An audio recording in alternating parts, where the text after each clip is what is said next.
Welcome everybody. Today's lesson is one of my favorite lessons. It is called The Secret Genie.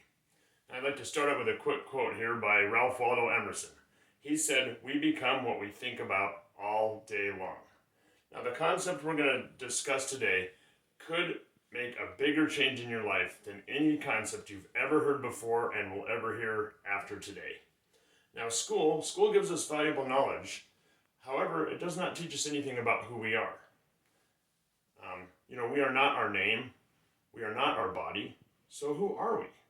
The average person doesn't know this. The average person doesn't know how to earn money or even make decisions. Now, several years ago, I was at a convention and it was for a different company.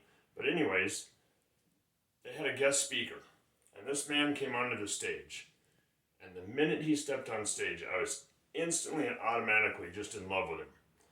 And he talked to us for probably an hour and a half, 2 hours, and I will tell you that day my life changed. And that man was Bob Proctor. And I've been following Bob ever since then.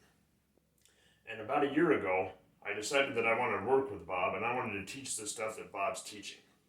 Now, Bob doesn't know any of that about me up until a year ago. But that's the story of how I started with Bob. And Bob Proctor, he's been doing this since 1961. So we're looking at 60 years here he's been studying this information. In 1961, Bob Proctor was working at a job he didn't like, making next to nothing. And in the matter of less than a year, or about a year, he went from making $4,000 a year to $175,000 a year. And then he took it up over $1 million just a few years later. Now, he got to doing that, and he got to thinking, what happened? What happened in him that changed? And he couldn't really quite figure it out. He'd had a couple of great mentors that got him to where he was, but he still couldn't get it. He couldn't figure it out. He just thought to himself that he was making all this money, and he was being pretty irresponsible with it. So he went on a mission, a search, to figure out what had changed inside him. Now, back in 1961, his first mentor gave him this book, Think and Grow Rich by Napoleon Hill. Now, Bob's copy, he's had the same copy, I think, since 1963, and mine's in quite a bit better shape than his, but he's been studying this book every day since 1961. Now, he knew other people that were studying this book, and other people that were watching some of the stuff from one of his mentors, Earl Nightingale, but their lives hadn't changed, yet his did, and he wanted to figure out why. So he went looking, and it took him about 9.5 years, and after 9.5 years, he figured it out. He had all the pieces to the puzzle, let's say. He had all the pieces, but he just couldn't get them to fit. And then he hooked up with this guy. The guy's name was Leland Val Vanderwall. Now, he went and listened to Leland Val Vanderwall speak, and after he spoke, he invited himself to have a cup of coffee with Leland, and they sat down. Now, they sat down, and what they talked about literally changed Bob forever. And he'll tell you, when he sat down with Leland Val Vanderwall, that Val told him, look, we live simultaneously on 3 planes of existence. And Bob said, I know. And Leland told him, no, you don't know, or you wouldn't be here. Now sit down and shut up and listen. And then he smiled at Bob and went on to tell him, we live on 3 planes of existence: spiritual, intellectual, and physical. Dr. J.B. Rhine, who was a famous professor, I think, from Duke University, he said that the mind is the greatest power in all of creation. Now, we are a spiritual being. We've been gifted with an intellect, and we live in a physical body. Now, in order to change anything, we have to start at the source, which is our thinking, our spirit. Now, in order to change our mind, we have to have a picture to work with, right? And the problem is that nobody's ever seen the mind.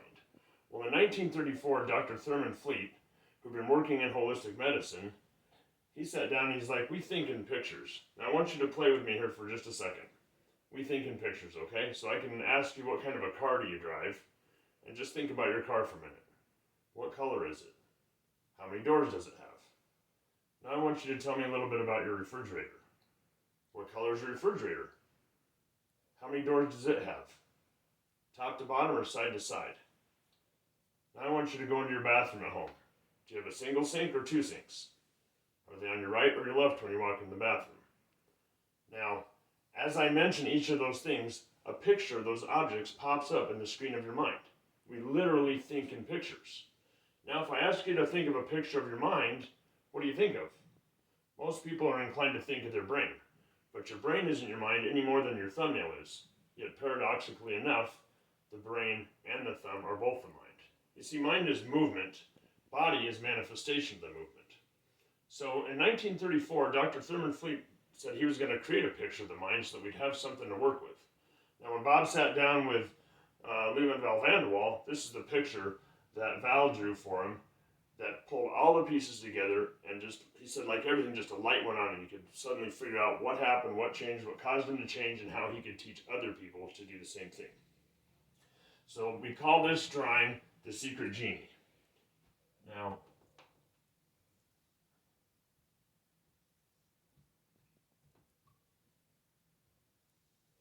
he said, I want this to represent the mind, and this to represent the body. Now that's not the way it really is, but this is the picture that we're going to work with.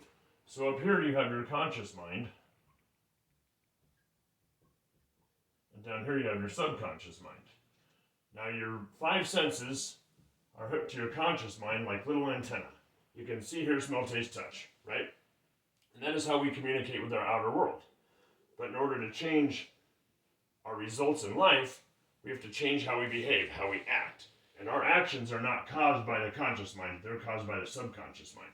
So what we need to do is we need to learn how to paint a picture in here of what we want, and we need to impress that image upon our subconscious mind, which is what causes us to go into action, and our actions are what create our results. Now, in order to do this, we need to make use of our 6 intellectual factors. Now, we have 6 intellectual factors. We have memory, will, reason, imagination, perception, and intuition. Now, as you start to get into this, it might seem like a lot of information all at once. And I'm going to tell you that the best way to navigate through all this information is with the help of a mentor. Bob will tell you he's had several awesome mentors over the years, and I've had quite a few too. But when it comes to this information, the only mentor I ever have had is Bob. Now I've got a couple other mentors through the process of books, but Bob is my only live mentor right now. Well, that's not true. Doug Dane is also a phenomenal man that's mentoring me through this. In addition to Think and Grow Rich, I've also been doing a lot of studying with Neville Goddard and the power of awareness. Now, the reason that I mention this is because we're going to talk about 2 intellectual factors. The first one I'm going to talk to you about is perception.